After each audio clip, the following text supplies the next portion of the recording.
Hello and welcome to the Facts Over Fandom Show. I am your host, Sport Leadership and Management Professor Brandon Podgorski. So glad to be back this week. Took the week off. Last week had a little bit of vacation, but I'm back in here in what I'm calling the second season of the Facts Over Fandom Show, where we're going to look at current sports topics and kind of put them through the lens of leadership. So the first season, as I've talked about in previous episodes, really focused more on the business of sport. But for this season, what I'm calling season 2 now here in 2025, we're going to look at sport through the lens of sport leadership, because that's what my doctorate's in, or my soon-to-be completed doctorate is in. That's what I teach, and that's what I'm really interested in. And last episode, we talked about youth sport and just kind of all the dangers and kind of all the bad news that's going on in youth sport, with the professionalization of youth sport, with kids specializing too early, pushing competition too early, burnout, overuse injuries, just a lot of things that I'm seeing out there in the public with youth sport. And the reason why this came about, well, there's really kind of two reasons why this came about. One, I'm a dad, and I have a child playing youth sport. I have a son, he's 6 years old, really likes playing baseball. This fall, gave him the choice. Last fall, he played soccer. This fall, he really wants to play football. He tried flag football a couple of years ago, but he was really too young, probably a little bit too young to be playing. And I will be honest on this show, for somebody who researches this and is professional in this, I mess up. You know, I'm human. I'm a dad. I'm no better than anybody else. And I've learned, and I probably got him involved a little bit too early, thinking he was ready. And that's one of the things we'll talk about today. But he wasn't ready. And so as I learn as a dad and as I grow, I want to share some of the lessons that I'm learning with you. So that's one. But two, I'm starting to see out on social media, even in just regular news media, more stories about youth sport and youth sport development. And I think there's a lot of people who are doing really good work in this. So kind of what I'm going to do is work as an aggregator and kind of bring all these things together. And what can I do in about 10 minutes or less to talk about kind of the leadership aspects of what's going on in sport. And so we're specifically going to look at youth sport. So last episode was the shot. What's going wrong in youth sport? Today is going to be the chaser. What can we do to fix it? And what can we do to make better experiences for kids? So, I like to say sport leadership in about 10 minutes or less. Last episode, I went way past that, like 25 minutes or so. But today, I am going to try to keep it a little bit shorter, just because, hey, if you're listening to this in your car, in your commute, let's make it quick, let's make it fast, and you can move on to other things. And again, this is just a hobby for me. I love coming on here and just talking about the things that I'm passionate about. And you can find us. We're on all the major podcasting platforms, Spotify kind of being our main one. And I'm on YouTube. I don't look at the numbers and analytics very much. I see that, we'll have a few dozen people listening. That's great. If it's one person, great. If it's a few dozen, great. If it's, 2 million, even better. But what can I do to get out the message on how to develop effective, transformational, ethical leaders in sport? So with that, last episode, we examined why 70% of kids quit sport by age 13. This week, let's look at solutions, right? So first, let's start with some self-awareness. And I'm talking to parents for the most part, but I'm also talking to coaches and those who are working with youth athletes. Ginsburg came up with this 3-step approach to help with some self-awareness. So for you as a parent, step 1, know your child. Every child has unique needs, maturity, skills, and motivation. So take the time to assess their readiness to play sports, whether it be physically, emotionally, and socially, all 3 of those things. And I talked about how I kind of failed probably my son, getting him involved early. I got him involved playing t-ball when he was 3 years old because he really enjoyed playing baseball. He showed an aptitude for it, even at a young age. And I thought physically he was ready. Socially, he was kind of a social butterfly. Emotionally, I didn't know. And I was wrong. He wasn't ready. I think that first year of him playing t-ball, physically, I think he did some things well, especially hitting. Defense always kind of comes about later. But even his second year of t-ball, when he was a little bit older, at 4 years old, emotionally, those first 2 years just wasn't quite ready. So you need to know your child. Same thing when I got him involved in football. And my thought in getting him involved early, it wasn't to get him in competition, and it wasn't because, hey, you need to start early so he can get a college scholarship so he can go pro. It wasn't for any of those reasons. It was because I really wanted him to just be active and go out and play.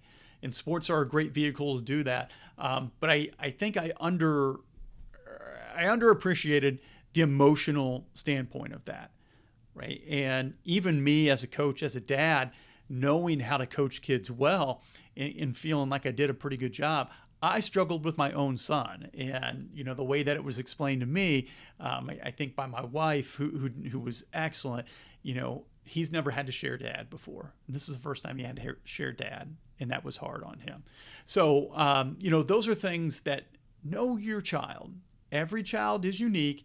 Just because they're physically ready does not mean they're emotionally ready, right? So that's step one. Step two, know the youth sport environment. So we need to develop skill, and this is important, skill development before competition. I talked about last week using the LTAD, right, the late term athletic development model, and how that first stage, especially 0 to 6, 0 to 8, depending on the kids, we're working on the ABCs, agility, balance, coordination, speed. And then from there, we start to work on some sports skills, right? Then from there, we got to learn how to practice well. And then from there, now we're learning competition, right? So skill development has to come before competition. So for example, offer motor skills programs for kids 3 to 5. Right? Wait for the organized leagues until they're developmentally ready. But from that, 3 to 5, let's just work on agility, balance, coordination, speed. Just work on those things. And that doesn't mean that you need to go and spend a bunch of money and take them to, a personal trainer or anything like that. But just play around the house. Are they to the point where, they can run and they can move and they can jump and they can do some things without a lot of help from mom and dad? All right. So we want to make sure that we're putting them in a good environment, right? We're not just throwing them into competition before they're physically ready, emotionally ready, and then their maturity before they're ready. So that's step 2, know the youth sport environment. And then step 3, know yourself. Reflect. Are you reliving your childhood dreams? Are you pushing too soon? Are you trying to live vicariously through your child? Because remember, it's their journey, not yours. I failed pushing my son too soon, but I did it with the intention of I thought he was ready to play. And I really wanted to give him that experience of going out and playing and having fun, right? Emotionally, may not have been there, but it wasn't because I'm trying to build this amazing athlete. Like I thought he's going to go get a college scholarship or play pro. If that happens, that's great. And if I had my choice, he would be playing nothing but basketball and baseball, right? Those are my favorite sports. However, it's not my journey. In every season, I let him choose what it is you want to do. So he has played baseball, basketball, flag football, soccer, and wrestling. Okay? I didn't like playing soccer when I was a kid. I never wrestled except in gym class, and I got hurt and said I'll never do that again. And I played football for about 2 weeks, and my brother got hurt. My mom said, "No, you're too skinny. You're not going to play anymore." So those are 3 sports right there that I don't really have a lot of experience in as an athlete, little but not much experience in. But he wanted to try them. Great. Let's find your passion. Okay? And because, again, it's his journey, and I just want him to find something that's fun, that he really enjoys doing. So taking a step back from a leadership perspective, some self-awareness and some humility, they're really the foundations of great coaching. And I might talk a little bit more about that as we go. All right. So second, what can we do to build motivation in kids? And there's this acronym FEAST, F-E-A-S-T. Right? And I got this from the book Youth Sport Development, which I think Best Practices for Youth Sport, which I have back there. And so how can we build motivation? We can do it with the acronym FEAST. F is for feedback. When you're coaching, when you're dealing with kids, make feedback specific and honest. Right? Praise effort and progress, not just outcomes. This is really important because kids are learning new skills or learning things that are completely foreign to them. If I'm coaching basketball, and I coached basketball for a long, long time, from middle school all the way up through college, right? So I got to coach some really good players. Teaching somebody how to hit a layup or watching somebody how to hit a layup, it's like the most basic thing you can do in basketball. But with a kid, for the first time they're ever doing it, they're going to miss a lot. And that just drives you crazy as a coach. But remember, it's their first time. So if they missed a layup, but consistently they were going off the correct foot, left foot, right hand, or they're consistently hitting the corner of the square of the backboard, yes, great job. Right? And I'm not being insincere with my feedback, right? But I'm letting them know, hey, great effort. I know it didn't go in. Man, that's okay. Don't worry about it. Keep going off the correct foot. Keep hitting the corner of that square. It's going to go in. So make feedback specific, make it honest, right? So that's F. E, emotional connection. Kids need to feel cared for. They need to feel understood, right? So you can do that as a coach. And I think the best way for that emotional connection you can do that is to foster friendships and connections among teammates. Now, do not expect that this is just going to happen. You as a coach have to help make this happen, right? Make sure the kids all know each other's names. That's like the easiest thing you can do as a coach before practice. I would do it before and I would do it after practice. Hey, what's your name? What's your favorite cereal? Right? And we'd go and do that. And they'd say, okay, hey, my son's name is Ryan. Hey, Ryan, who's this next to you? Do you remember what his favorite cereal is? Right? And sometimes they would be really goofy and have fun, right? Pair them up on things. Put them in small groups. Right? And don't just do drills. Do some things that are a little bit fun. Maybe you do some relay races, right? So E, make sure kids feel cared for. Make sure they feel understood, right? Foster friendships and connections among teammates and just have fun. I mean, they're kids. It's not that serious. If you run this like you're running professional practice with kids and you feel real good as a coach because we did all these drills, but the kids leave the field or the court or the ice and they're just kind of like, right? There's not a lot of smiles. You didn't do it right. But if you go into it just being goofy and having fun and the kids are leaving and they had a blast, you're on the right track, right? The competition, the seriousness can come as they get older. All right, FEAST, A, autonomy support. Give kids choices within the structure of your program. So let them pick some drills, design warm-ups, or vote on team names. I think that's a really important thing. As coaches, sometimes we take a myopic view and we have to do these things. And we have to get through these drills and we got to get through teaching all these strategies and all these sets and all this stuff. All right. Back up a little bit.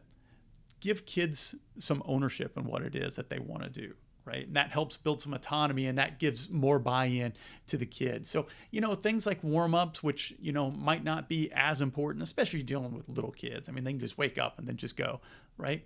If you want to do some more, let them choose. All right, what do you guys want to do? Do you want to do some jumping jacks or do you want to do some huggers? What do you guys want to do? Right. And then S, stimulation.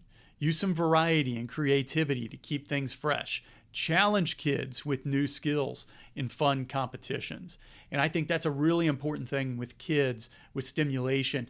Continue to give them competitions. It doesn't mean that you need to make the practice competitive, but do some things that give them some fun competitions. And sometimes you're going to have to alter the drills a little bit. So when I would coach like protecting the ball, dribbling in basketball, right? Want to keep the ball low, have your other arm out, trying to protect the ball. Well, instead of just putting them in lines and showing them how to do that, right, I would put them in the foul lane and put them in the paint and say, okay, we're going to do dribble knockout. So you got to protect your ball while you're trying to knock the ball out from somebody else. And then there would always be one winner. And as we got to 3, we started with 15 kids. And when we got to 3, we put them in the little half circle there for where we had the jump ball, right? And then we would just have one, right? And then we would also do relay races with dribbling the ball. And we would try to make the teams even. We'd give every kid a chance to win, right? So stimulation, use variety and creativity to keep things fresh. And then T, teaching prowess. F-E-A-S-T, T, teaching prowess. Master the art and science of instruction. Keep kids active, limit standing around. If you take nothing else out of this episode, we want to keep things fun for kids and then always keep them moving. The worst thing you could do for little kids, and I would say up through, you get into teenage years, is just having them stand in the line and everybody do one thing at a time. You're not going to keep their attention. They're going to get bored and they're not going to have fun. So put them in small groups if you have to. I thought my son's T-ball coach this year did an excellent job of this. Really, really good job. He had 3 coaches.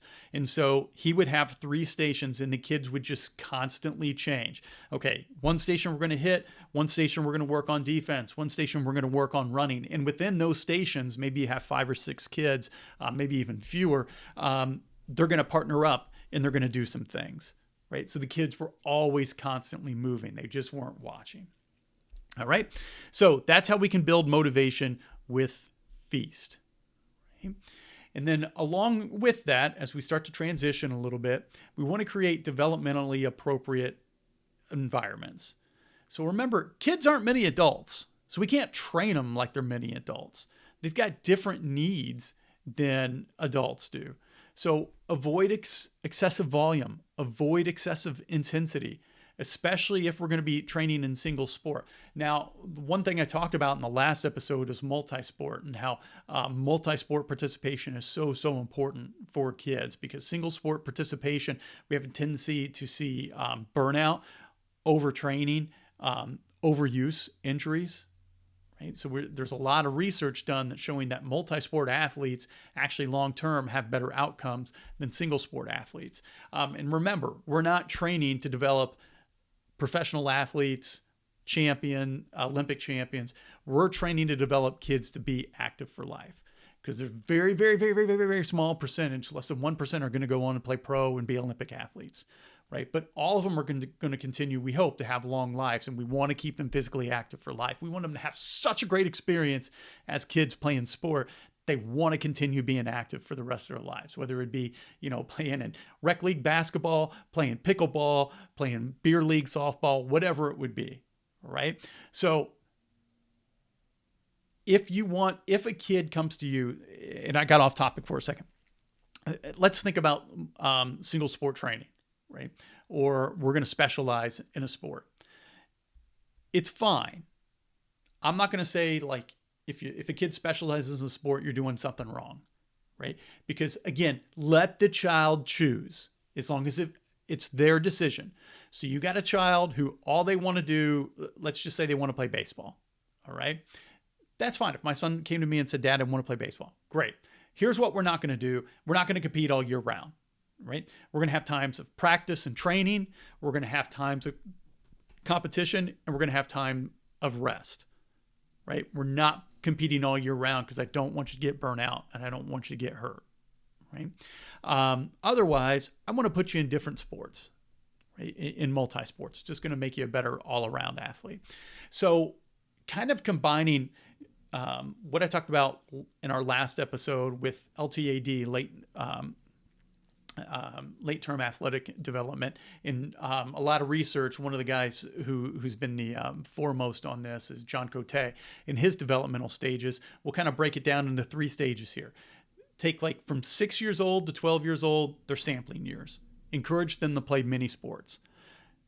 Age 13 to 15, now this is my specializing years. Start focusing on a specific sport if that's what the child chooses. And then 16 and older, these are going to be our investment years.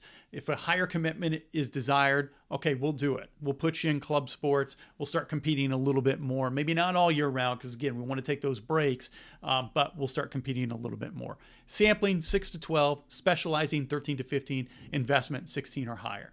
Right? Now, that depends on the child. There's some children who can start to specialize a little bit younger because physically, emotionally, mentally, they're ready, right? There's some who can start to invest at a little bit younger age. And then there's some sports who just lend themselves because the skills are so technical that you have to specialize a little bit early, thinking about things like gymnastics, right? Maybe swimming. Okay, so there's some sports that kind of cut against that grain a little bit, right? But remember, more is better. It's just a myth. Progress, it comes from a balanced load, balanced variety, and rest. And then we want to build self-worth and reduce dropouts. So kids stay in sport when they feel competent, when they feel valued, when they're having fun. So de-emphasize the social comparison. Don't worry about who's best because kids all mature at different rates. So I know all of you have seen it. You've probably experienced it. Like some of the best athletes in my neighborhood as kids didn't end up being high school varsity athletes because we all mature at different stages. So don't worry about who's best. We're all going to do the same drills. We're all going to do the same practice. We're all going to have fun, right? So make sure each kid at their level feels competent and valued. I tried so hard to do this past winter. I coached my son's basketball team, and we had a lot of fun. I think it went really well. So I made it a goal or was very intentional that every player was going to get the ball every quarter of every game. That was really hard because some weeks I'd have 7, some I'd have 5, some I'd had 8. But I really made sure everybody was going to get a chance to shoot. Everybody was going to get a chance to pass. Everybody was going to get a chance to succeed. Even if they didn't make a basket, again, praise the effort. Whether they made a basket or not, like, great effort, great shot, you're doing good. Hey, keep it up, all right? And then I would try to follow with something that was instructional. And, if they missed, like, hey, great effort, but remember, use those legs. You can do it, right? Jump high, right? And I think the kids had a great time, right? Focus on individual performance goals. Hey, how can you beat your personal best today? Or how did you feel about your effort today? I'm not comparing you to how you did. I'm not worried about the outcome, right? How do you feel that you did? What do you think you can do to get better? If you want, you can do exit interviews to find out why kids quit, especially if you're a sport administrator. There was an example, I think, in a study or article I read where one youth basketball program that 40% of their dropouts, they cited feeling they just weren't good enough, right? Well, let's not worry about the outcome. We're not worried about competition. Don't worry about the score.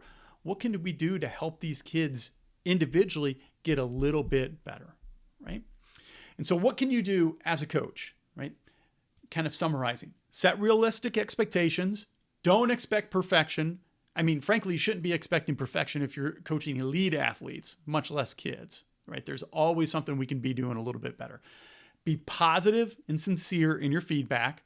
Reward correct technique and effort more than outcomes. You could say as much as outcomes, but more than outcomes. If you need to, modify the skills and the rules to match age and ability. Using proper size equipment, shrinking the field, shrinking the ice, shrinking the court, right? Not counting outs in baseball. Everybody hits, right? And until a certain age, things like that. We're not going to call traveling in basketball, right? Think about things like that. Keep kids moving. Maximize active learning time. It's my biggest pet peeve when I'm at a kid's practice and I just see kids in line because it's a waste of precious development time. Keep them moving, keep them active, engage parents, engage people, even parents who don't understand the sport. Just tell them, hey, all I need you to do is just have them make 2 rows and they're just going to throw a ball back to each other, right? Anybody can do that. You don't have to be a pro for that. Right?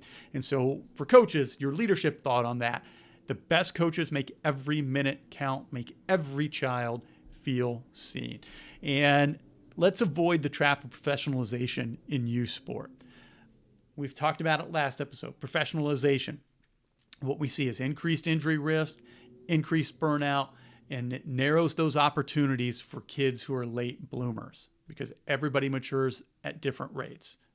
Right? So there was a study by Bloom in 1985, and he found that most experts develop passion gradually over years. It's not through forced early specialization. I'm going to repeat that again. Experts develop their passion gradually over the years, not through early forced specialization. Let your kid find out what it is that they're passionate about, and then just support them. Right? So lifelong athletic success. This is your reminder. Lifelong athletic success. It starts with joy in play, not hyper focused. Okay? So final takeaways on this episode: youth sport, they should be fun, skill building, and personal growth. If you're the leader, ask yourself, am I helping kids fall in love with movement? Am I developing a love of play? Am I kind of working through a kid's eyes? Right? So next time you run a practice, design a program, or cheer from the sidelines, make sure we put the child first. Let's keep building those systems that keep kids coming back for all the right reasons. So that's going to wrap up the show for this week. Next week, I think I already got my topic, and it's going to be an interesting one. So I'll post again next week. Until then, love God, love each other, be a good sport. I'll see you next time.